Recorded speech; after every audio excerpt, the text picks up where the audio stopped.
Hello chess lovers, Suren here, and in this video I would like to share with you a very beautiful game from 2019 GRENKE Chess Classic. This game was played between Peter Svidler and Magnus Carlsen in round 8. But before starting our game, if you are new to my channel, consider subscribing in order not to miss my future uploads.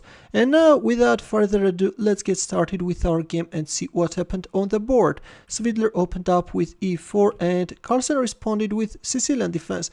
Looks like that Sicilian defense has become Carlsen's main weapon against e4, right? Nf3 Nc6, Nc3 e5.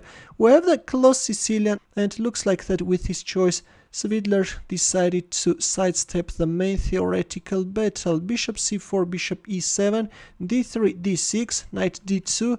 White knight is looking for a more active square, and at the same time Svidler is freeing the f-pawn's path. Knight f6, knight f1. This time we have knight d7.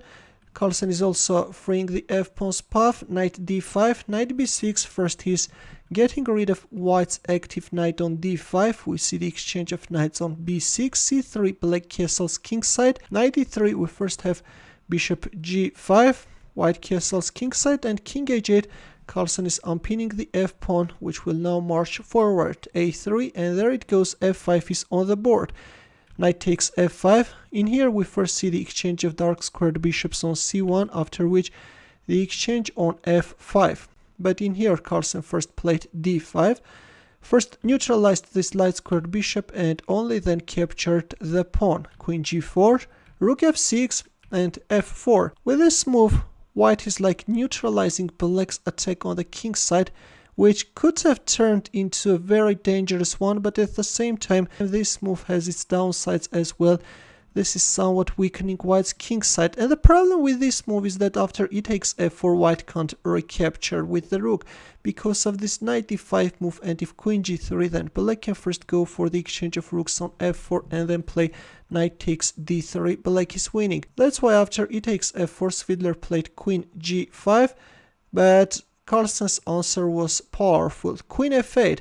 The queen is coming to support the rook from behind, which in his turn can support the advancement of the f-pawn, right?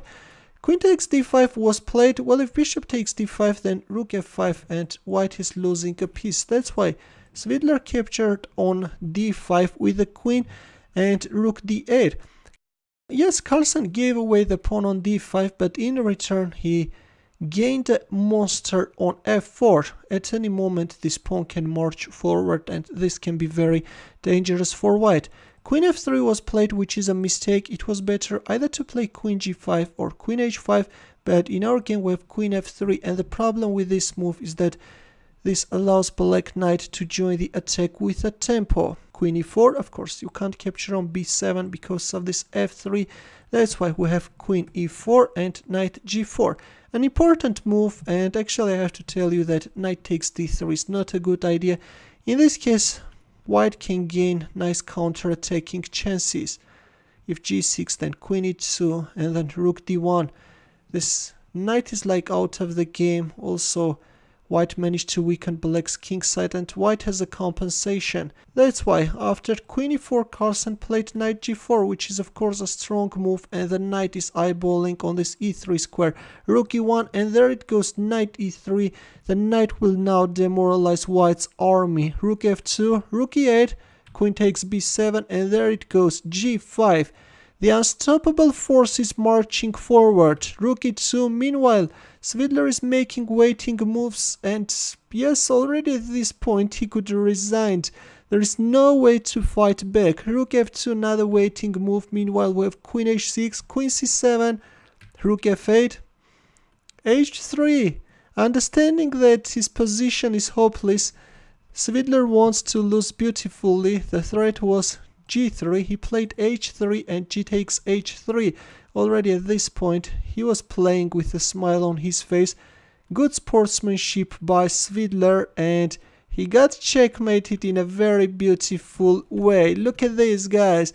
This reminds me of his game against Andreikin.